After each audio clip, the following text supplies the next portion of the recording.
হবাকু মাৰিলা অনৰ্বয়ে কৃষ্ণ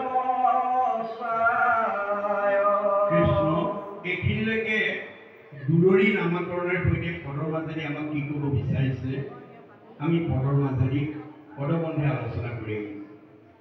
এতিয়া সুকে মৃত্যুমুখী পৰীক্ষিতক এই কাহিনীটো কৈ আছে। কি বুলি কৈছে?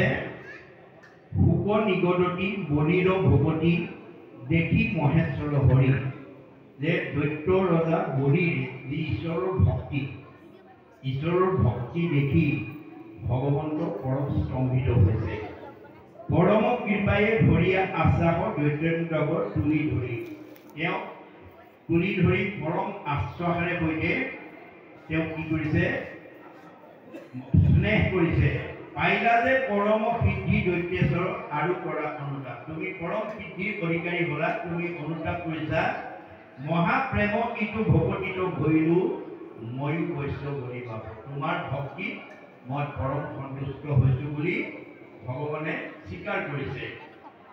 আৰু অনুশোচ কৰিব নালাগৈ লভিলা সংসাৰৰ পাৰ। তুমি কোনো অনুতপ্ত হ'ব নালাগে বুলি তুমি সংসাৰৰ পাৰ হৈ গ'লা। তুমি এই সংসাৰৰ মায়া মোহৰ পৰা উদ্ধাৰ হ'লা, তুমি চিন্তা কৰিব নালাগে। জিনিলা দুৰ্জয় মায়াক তুমি কি জানা নাহি খাওঁবাৰ। তুমি আৰু বাৰে বাৰে ইয়ালৈ আহিব নালাগে। আৰু তুমি মায়া জয় কৰিছা।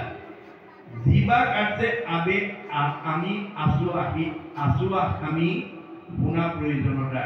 কি কাৰণে তোমাৰ ওচৰলৈ আমি আহিলো, এই কাৰণটো তোমাক কম শুনা। মৰিচিৰ জয়